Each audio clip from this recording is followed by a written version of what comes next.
Salut à tous et bienvenue sur les critiques de Creed 3. Alors, nous retrouvons Adonis Creed qui va prendre sa retraite de boxe et il va s'occuper de sa famille, mais avant ça, il va avoir un dernier combat. Et son adversaire va être Pretty Ricky Coleman. Pour ceux qui ne savent pas qui c'est Pretty Ricky Coleman, c'est l'antagoniste du premier Creed, de Creed l'héritage de Rocky, qui refait ce retour après 7 ans d'absence, après qu'il avait euh, une arme qui avait une arme sur lui et qui voilà, il s'est fait pris en flagrant délit, il s'est pris 5 ans de prison juste après le combat entre Creed et Pretty Ricky Coleman. C'est-à-dire c'est une revanche. Et du coup, bah, il y a ce combat qui se passe. Et juste avant le combat, nous avons des flashbacks de Adonis Creed, plus jeune, qui sort, bah, il fugue en soirée. Et il va rejoindre un ami, Damien, qui est un jeune boxeur et qui a un combat de boxe. Et après le combat de boxe, ben, Adonis va être dans la rue et va croiser une personne qui le battait lors du... comment ça s'appelle ça? On va pas me dire film d'accueil, mais je crois que c'est dans le même délire, mais je sais plus le nom qu'ils ont dit dans le film. Et ben, pour se venger de toutes les fois où il s'est fait battre, Adonis va décider de frapper ben, cette personne. Et il y a deux amis à lui qui vont s'interposer et frapper Adonis. Et quand Damien va voir ça, il va sortir un pistolet. Et le flashback s'arrête là. Et du coup, le combat ben, s'enchaîne et tout. Ça va se finir sur de longues victoires de Adonis. Et voilà, après Adonis va prendre sa retraite et va s'occuper de sa famille, de Bianca et d'Amara. Si vous souvenez plus, mais dans le clip 2, Adonis, ben, Bianca est enceinte et Adonis et Bianca vont avoir une petite fille. Et cette petite fille est sourde et muette. Alors il y a beaucoup de passages où il y aura du texte entre sourde et muette. Et Michael B. Jordan a décidé que on s'intéresse vraiment sur cette maladie de sourd et muette. Et ils ont pris vraiment une actrice sourde et muette. Du coup, bah, lui, tout va bien dans sa vie, quoi. Il n'y a rien à ajouter. Ensuite, alors qu'il gère aussi le club de boxe avec Duke, Adonis va rentrer chez lui, il est rentré chez lui, et il y a quelqu'un, un homme qui est posé sur sa voiture, et en fait, il s'agit de Damien.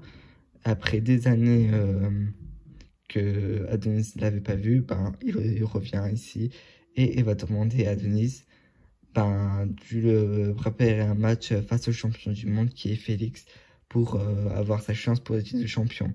Sauf que Adonis veut pas trop accepter car un boxeur amateur qui a jamais boxé et en premier match ne peut pas affronter directement le champion, bah, c'est presque impossible quoi. Et surtout que Adonis avait organisé un combat entre Victor Drago et Félix le champion. Où Victor Drago, pour ceux qui se rappellent, c'est l'antagoniste du deuxième Creed. Et du coup, bah, ça le gêne un petit peu de dire Damien, vas-y, à Victor et à Félix, on change et Victor, tu combats pas et je te remplace, quoi. On peut pas faire comme ça. Surtout que c'est un match préparé depuis longtemps. Et Adonis va organiser une fête où Damien sera invité. Et durant cette fête, Victor Drago va se faire attaquer et va être gravement blessé. Du coup, le combat tant attendu, alors qu'il restait un mois, c'était dans un mois que le combat devait se faire, ne pourra pas se faire car Victor Drago ne sera pas rétabli nécessairement pour ce combat. Et du coup, bah, la seule solution que Adonis trouve, c'est mettre Damien sur le ring face au Félix. Du coup, Damien va montrer que de quoi il se chauffe, qu'il est vraiment jaloux que Adonis a eu la vie que Damien devait avoir. Et il va pas hésiter lors du combat face à Félix à mettre des coups interdits que seul lui il a pris en prison. Et Damien va être le nouveau champion après du troisième round, si je dis pas de bêtises. Félix va se faire vraiment malmener. Et c'est dommage parce que quand on voit le champion se faire malmener par un jeune amateur qui fait un seul combat, voilà. Bon, Damien est nouveau champion et tout ça. Il montrera vraiment à Denis que voilà qu'il en veut parce qu'en fait il en veut. Faut savoir qu'il en veut parce que quand il y a eu cet événement de flashback, comme je dis tout à l'heure, et il y avait la police où quand Damien avait sorti son arme, bah Adonis a pu fuir mais pas Damien et du coup il en veut que Adonis a fui et il a laissé tomber. Il a pris ça comme une trahison. Du coup Damien va chauffer Adonis en disant que, en le chauffant, disant que voilà, il vaut plus rien. Bah, il va le chauffer, qu'il s'est pris plein de coups, tout ça. Et Adonis va décider de rechausser les gants pour l'affronter, Damien, pour les titres de champion. Du coup, nous avons cette fameuse scène où les deux antagonistes vont s'entraîner à mort. Il y a une musique de badass et tout. Et Adonis va affronter Damien.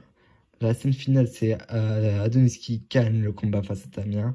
Et ensuite, voilà quoi, il redevient le nouveau champion. Et ça se termine comme ça, entre guillemets. Alors voilà, voilà le résumé. Maintenant, on va passer aux points négatifs et aux points positifs. Les points positifs de ce Creed, toi, c'est déjà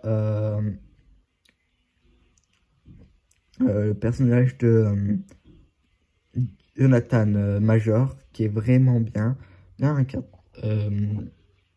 comment on dit, bien écrit. Il est bien écrit, on comprend pourquoi il en veut à Denis et voilà, c'est vraiment bien fait. Même j'ai bien aimé les passages où on a Adonis qui est le rôle du père, qui joue le père, avec sa vie de famille, c'est vraiment sympa, c'était vraiment mignon. Les combats sont vraiment bien écrits et bien la mise en scène des combats sont vraiment très beaux. On n'est pas là juste les boxeurs ils sont là pour taper pour gagner. On est là aussi où on nous montre comment gagner et être plus malin dans ces combats. Comme lors du premier combat, nous avons Damien qui va mettre mal Félix et va le blesser à un endroit au bras. Et après, il va vraiment le taper au bras pour vraiment l'affaiblir et gagner.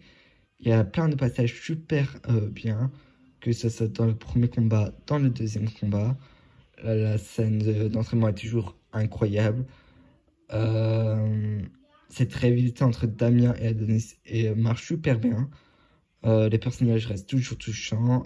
Même les moments avec Amara sont vraiment touchants entre Adonis et Amara et Bianca et Amara. Et voilà quoi, c'est vraiment très mignon et très touchant. La mise en scène du combat final est vraiment très beau. Point négatif, c'est que il y a deux points négatifs. La première, c'est que Adonis il prend sa retraite et tout, et après il en faut d'un seul entraînement pour affronter Damien pour le combat final. C'est un peu tiré par les cheveux et trop facile à mon goût. Et la deuxième le point négatif que je trouve, c'est le combat final. Il est vraiment très bien, il n'y a pas de souci. Mais on passe de 3 rangs.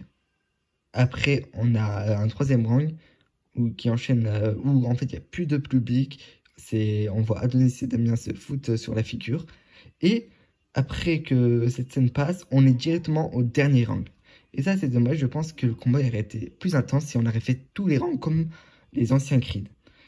Le fait que là, on est au troisième rang et après on se retrouve au 12e rang sans qu'est-ce qui s'est passé, l'intensité du combat est plus faible et ça se ressent. Je trouve que ça s'est ressenti. Je pense que, et en plus, on a, sur ce combat final, pas exploité toute la puissance de Damien. Si on a exploité aussi toute la puissance de Damien avec, par exemple, sur un rang, il détruit vraiment Adonis, mais Adonis remonte, revient et tout. Un autre round, c'est un peu Adonis. En fait, le jeu de. À un moment, c'est Damien qui a l'avantage, à un moment, c'est Adonis. Ça aurait été mieux que. On fait 3 rangs, boum, on arrive au dernier rang, et après, Adonis gagne le combat Voilà. C'est le seul point de défaut. Alors, c'est vrai que Rocky, Sylvester Stallone n'est pas dans ce film. C'est vrai que le truc qui est dommage, c'est que on n'en parle pas de Rocky, littéralement. On en parle une fois, c'est que Damien il dit ouais, mais Apollo il a donné sa chance à Rocky. Et après, on n'en parle plus du tout. Et bon, il y a une petite référence où Adonis dit un pas à la fois, un coup à la fois, un round à la fois. Mais sinon, on n'en parle pas, c'est assez dommage. Mais je trouve que l'absence de Rocky se fait pas ressentir. Et c'est vrai que beaucoup avaient peur que Rocky, comme il n'y a pas Rocky, que l'absence se fait ressentir. Mais j'ai pas trouvé que ça se faisait ressentir. Et sinon, euh, je peux comprendre les gens qui n'ont pas aimé le film, mais pour moi, il est vraiment réussi. Alors, merci d'avoir suivi cette critique. Et on se retrouve pour la prochaine, pour une prochaine critique.